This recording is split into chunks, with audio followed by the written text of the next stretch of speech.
Hello everyone, I'm RealSlowLoris, and today I'm here to give you my opinion on the patch notes for the 6.5.0 public test build. I haven't done a video like this before, however my community has asked me to start doing small videos on my opinion for big patches like this.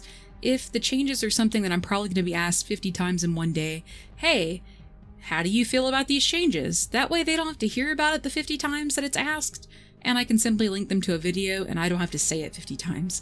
So, a little bit about me if you don't know me. I try my best to view as much as I can about this game in a positive light. If a patch happens that has something that seems negative, if I can view a positive for it, I try my best to, but I am realistic about issues with changes and what benefits and negatives they bring with them.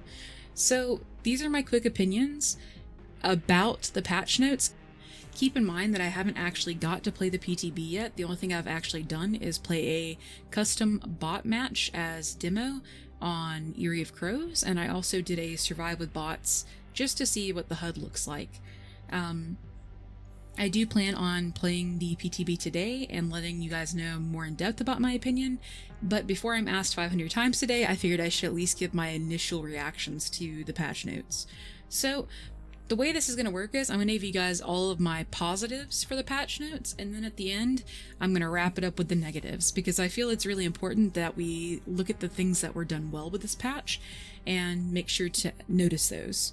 So the first thing I want to go into is the Survivor Activity HUD.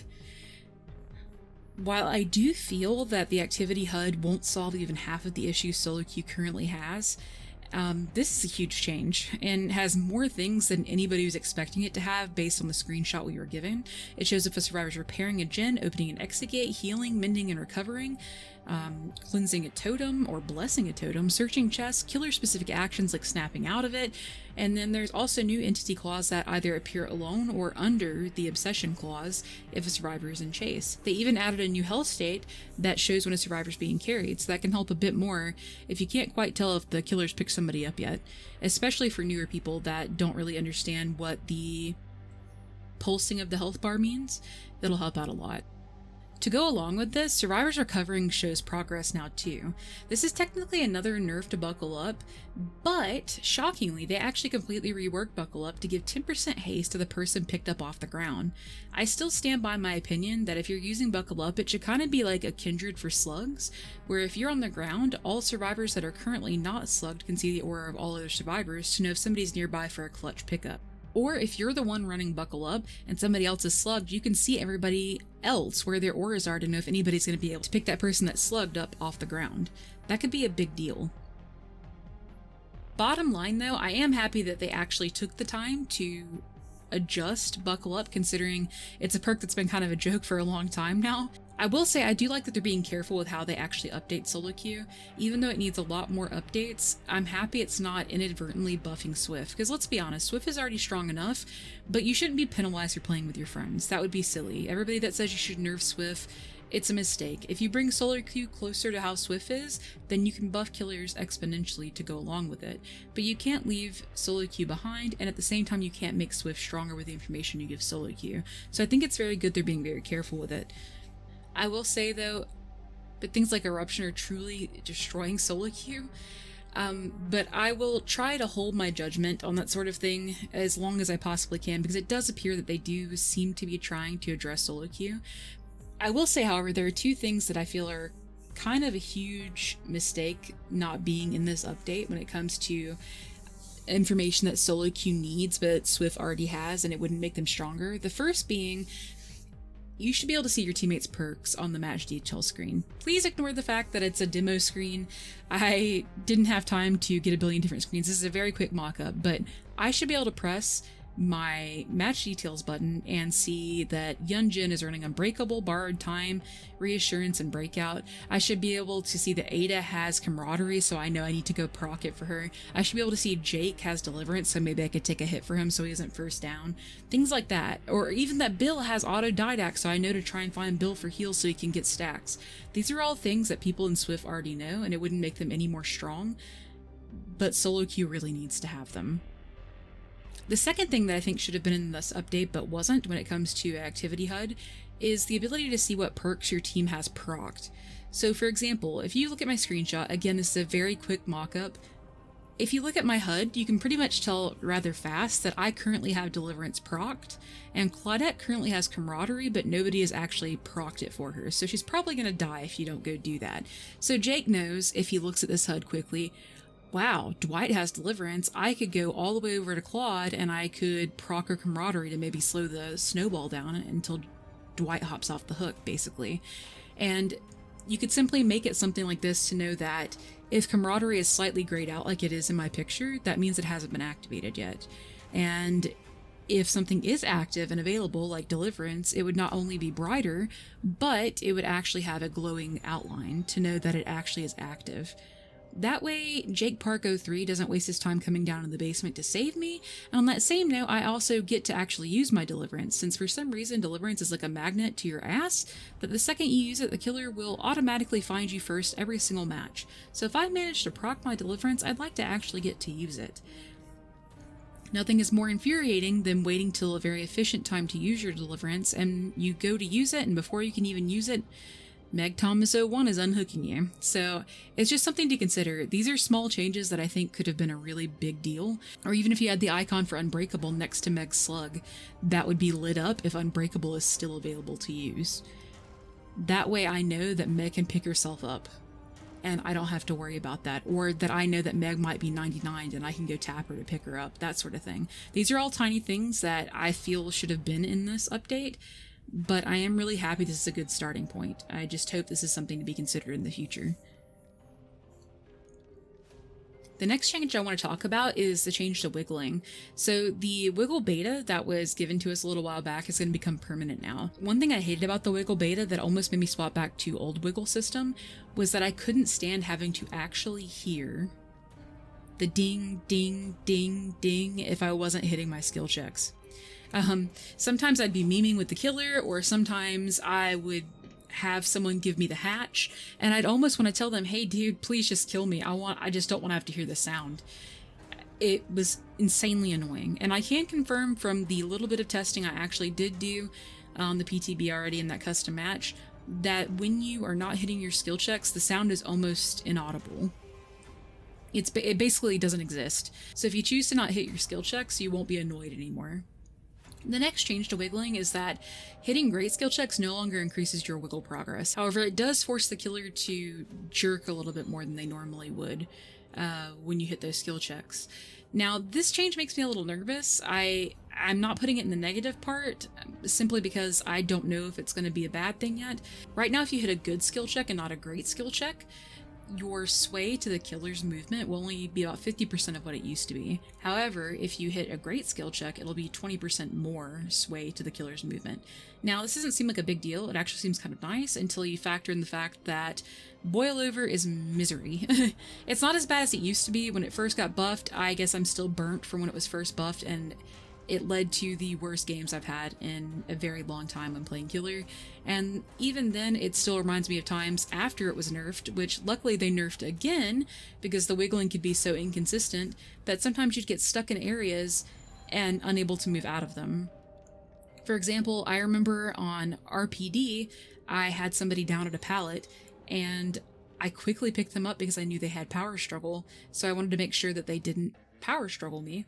And I actually managed to get them before they could do it, and anybody could pallet save them, and I started to walk away from the pallet.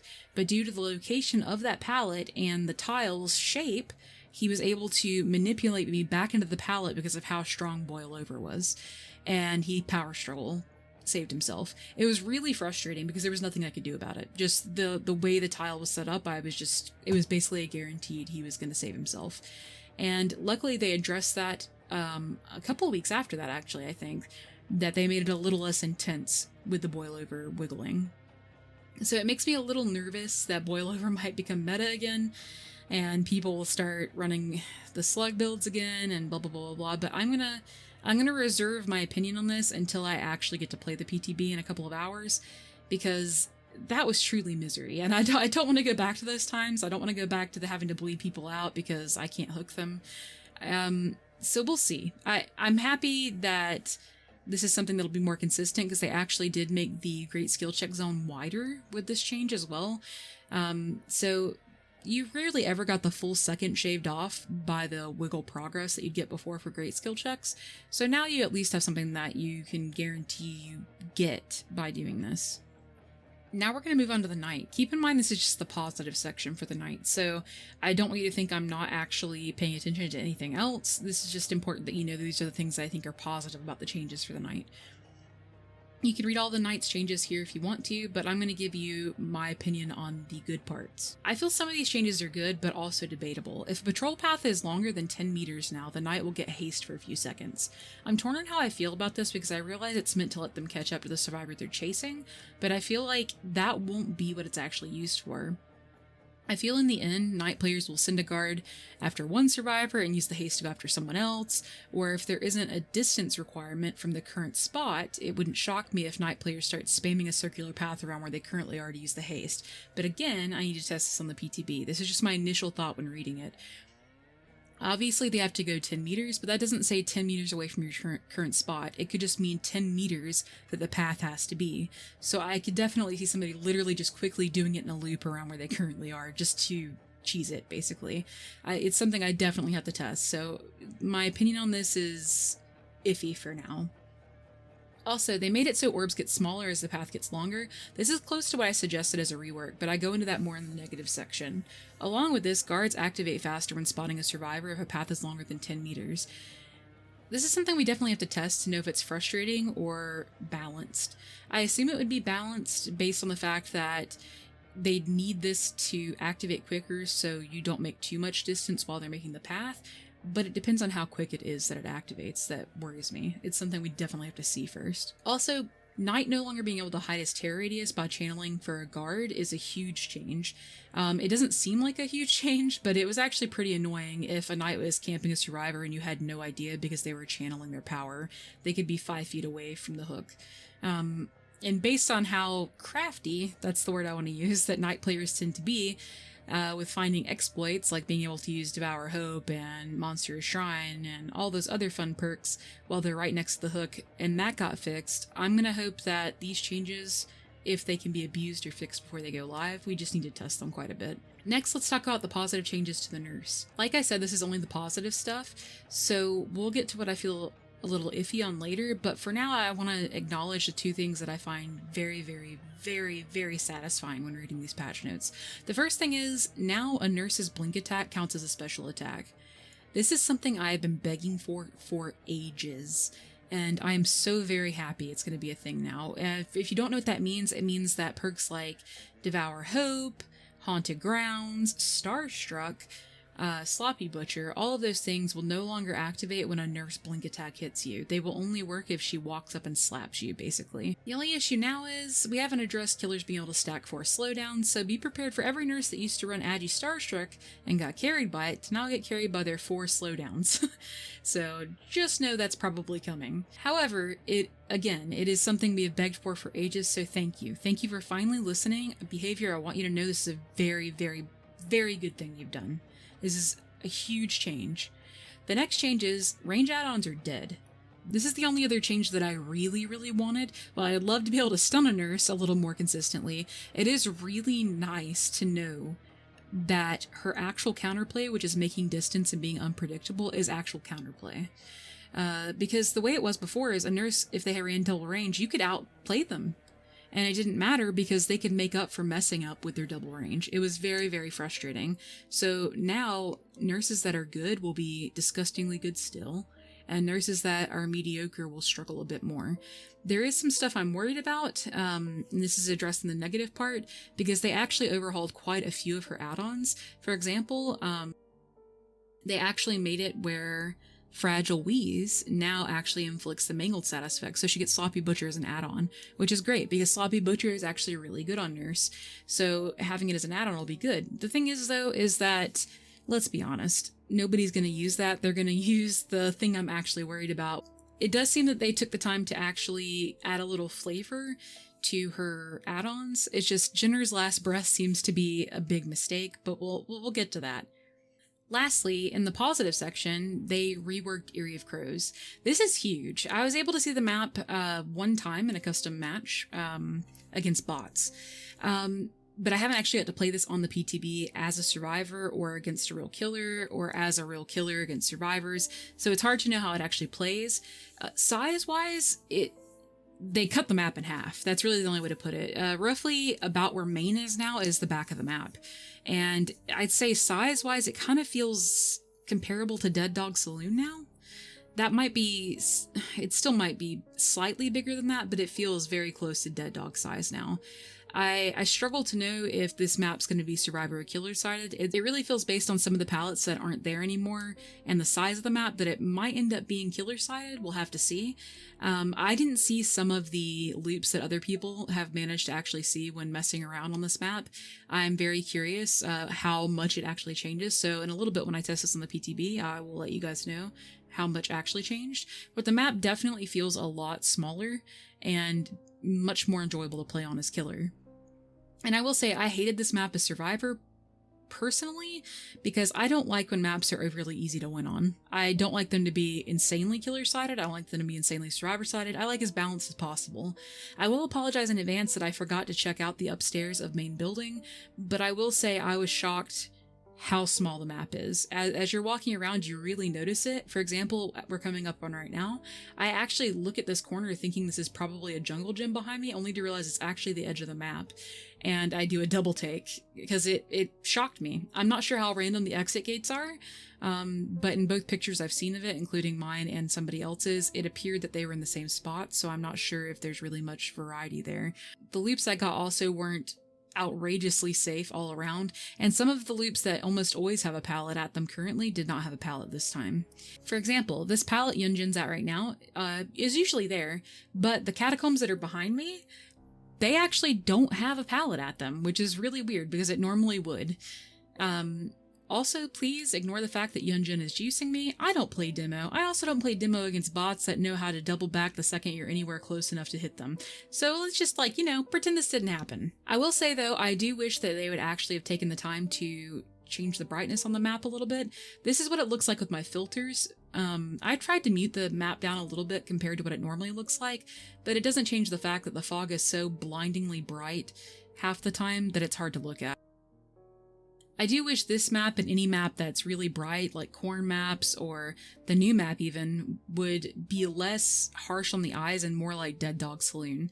This is the closest I can get my coloring to look like Dead Dog Saloon on this map, but I did that purely because I actually can't look at this map without it hurting my eyes most of the time. So I tried to numb it down a bit. Next, let's move on to talking about the game flow changes. Now, I didn't get to test tracking challenges in game because I didn't have any challenges available, but I will say that that is a huge change. It may not seem like it, but it's a big quality of life update we've needed for ages. Also, I apologize for spamming Demo's hands like 500 times during this clip. I have a really bad ADHD fidget twitch that I do, and I usually do that when I'm walking around as Demo, and I just kind of noticed that the animation was a little different than it normally is, and it was bothering me. Also, I did not get juiced by Ada. Ignore this happened, okay? Either way, moving on. Another thing that I did like, though, is that you can now do other things while you're in queue. This is a big deal for content creators especially, obviously for anybody, but nothing is more annoying than when I have to tell my chat, sorry guys, we have to spend 10 minutes spending blood points because I'm at the cap. Now when I'm in queue for playing Billy, I can hop over to Huntress and put points in her, or vice versa, and I don't have to make them wait.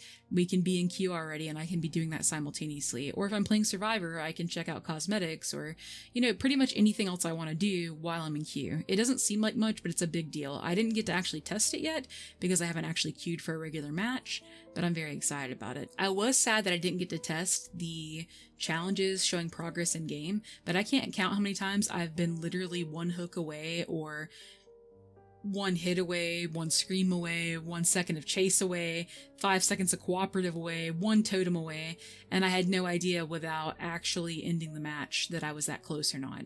So being able to see that in game is going to be amazing. I just wish I could have tested it, but I had no challenges left to do so. Lastly, Merciless Killer changes. Now, this may not seem like a lot, but they have changed Merciless Killer to no longer require a double pip, which means all add-ups now only require getting a 4K.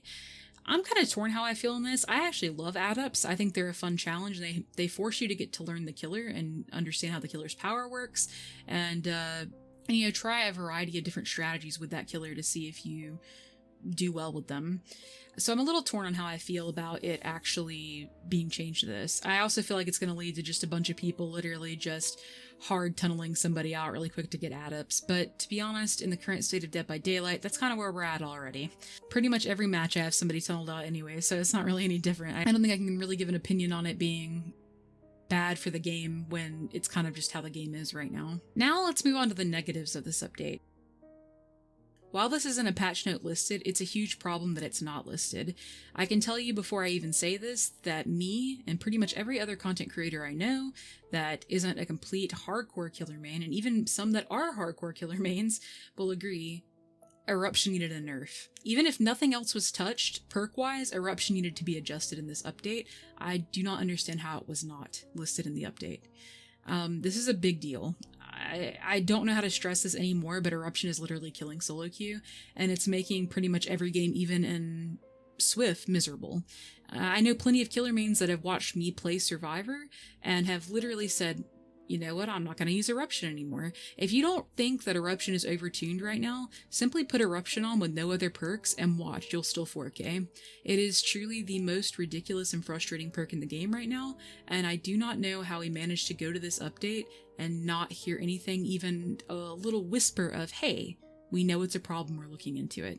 This is the most frustrating thing to not have noted in the patch notes. I really don't know how to say that any other way. It's a perk that truly does not fit with the flow of Dead by Daylight. There is no way to tell your solo queue teammates that you are currently incapacitated. Being incapacitated can't be avoided in solo queue. I've had many people tell me you should run Empathy, that would solve all your problems. You should run Bond, that would solve all your problems. It doesn't, because the truth is you'll never know the skill of your teammates in solo queue. You'll never know if they're going to go down the second they use their dead hard. You're never going to know if they're going to go down the second they get found.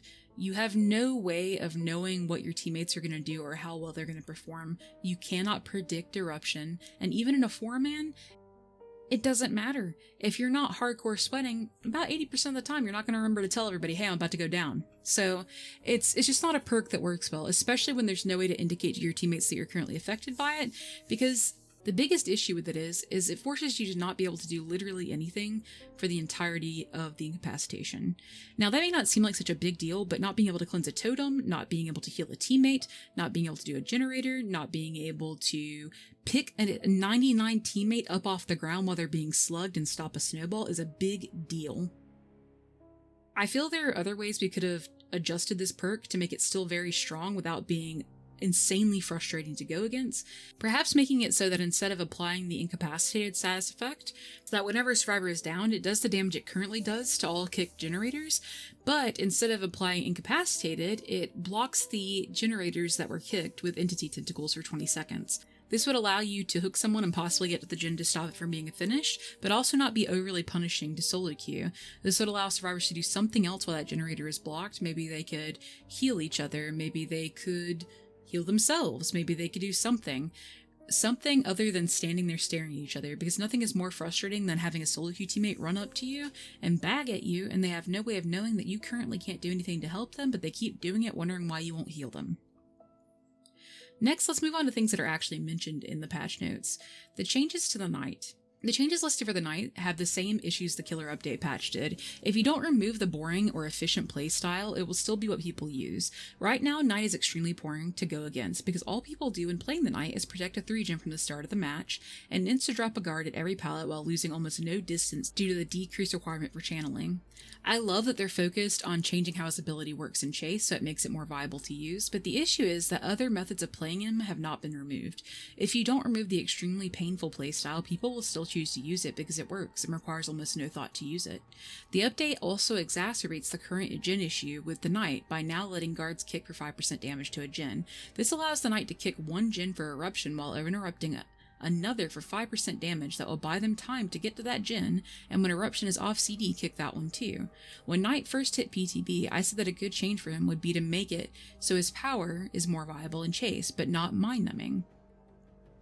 My suggestion was that the knight should be required to stay in his power a certain amount of time, but they're able to draw paths twice as fast as they currently can. While drawing the path, the orb is not shown to survivors, and they can see the scratch marks of survivors as well. However, survivors do hear the orb, sort of like spirits' phasing sound. This would allow the knight to predict a survivor's movement and get ahead of them easily, and also stop them in their tracks. It'd make it harder for survivors to know exactly where the guard is going, but also make the insta-drop at every pallet not viable, and provide the counterplay spirit currently has, so you can attempt to trick the knight. This would allow for bottleneck attacks, where the knight comes from one side and the guard from the other. The path creation would be so fast, a survivor couldn't simply hold W past where the guard would go, and the knight can come from behind to lock them in place. This change will require strategy to play him well, so he'd be harder to begin with, but if you mastered pathing and tracking with him, he could be very strong. Emphasizing his ability to hold 3 gens and not have to actually use his power the way it was clearly designed will not make the killer any less miserable to play as or against. As I said, when the killer update patch came out, if you don't remove unfun playstyles like hard tunneling or slowdown builds, why would killers stop running them? Just because you buffed killers and made different slowdowns the strongest doesn't mean that you remove slowdown from being run in 4s. It's still going to be meta. If you never lock the amount of slowdown that can be ran, people will always run 4. It's the same with the knight. If you never stop the knight from being a permanent 3-gen monster, why would they stop doing it? If you never stop the knight from being insanely good at mind-numbing gameplay, why wouldn't they do it? Lastly, let's talk about Nurse. As I said previously, some of these changes are huge, but the biggest issue I can see is some of the add-ons being changed to make her mind-numbingly easy too. For example, why are we bringing back 7-blink Nurse? If you can't hit a survivor with 7 blinks, you're probably not even touching your keyboard. But does it feel fair if you do? Do you feel good that you outgame the Nurse for 6 blinks, but she gets you on the 7th? Not really. It feels like there's nothing you can do, and you're forced to get hit no matter what. I'll be trying out the PTB today and I'll have more to share, but for now, these are the largest issues I can see. Hopefully this answers most questions that my community has for me, and if you guys like this, let me know, so I can keep doing them. You can also catch me on Twitch 5.5 days a week at twitch.tv/RealSlowLoris, or I post YouTube shorts and TikToks 5 days a week. Hopefully you guys enjoy the PTB and this update's great for you, and I will see you guys next time.